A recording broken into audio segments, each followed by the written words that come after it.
அனைவருக்கும் வணக்கம். வலது கண் துடித்தால் கெட்டது என்றும் இடது கண் துடித்தால் நல்லது என்றும் நம் மக்களிடையே பல கருத்துக்கள் பரவி வருகின்றது.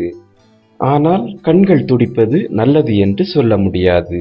ஏனெனில் கண்கள் துடிப்பதற்கு உடலின் ஆரோக்கியமின்மை குறைபாடுகளின் அறிகுறியாக கூட இருக்கலாம்.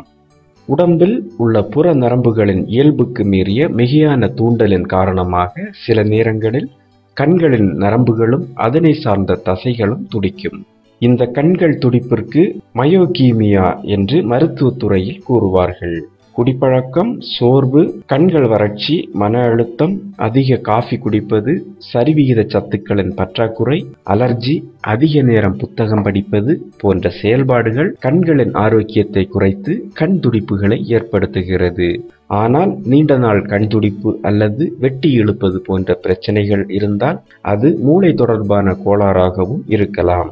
இந்த மாதிரி கோளாறுகள் உங்களுக்கு இருந்தால் உடனடியாக மருத்துவரை அணுகி உரிய சிகிச்சை மேற்கொள்ளுங்கள். கண் துடிப்பினை தடுக்க நன்றாக உறங்குவதுடன் கண்களுக்கு போதிய ஓய்வினை கொடுக்க வேண்டும். அல்லது கண்களுக்கு வெதுவெதுப்பான ஒத்தடம் கொடுத்தால் கண் நரம்புகளின் இறுக்கம் தளர்ந்து கண் துடிப்பது நிற்கும். மேலும் சரியான நேரத்தில் தூங்குவதும் வேண்டும். இரவு 10 மணிக்கு முன்பாக தூங்குதல் அவசியம். மேலும் 8 மணி நேர உறக்கமும் கண்களுக்கு அவசியம். இவைகளை முறையாக செய்தால் கண்கள் துடிப்பதிலிருந்து நீங்கள் விடுபடலாம். மேலும் வீடியோக்களுக்கு சேனலை சப்ஸ்கிரைப் செய்யுங்கள்.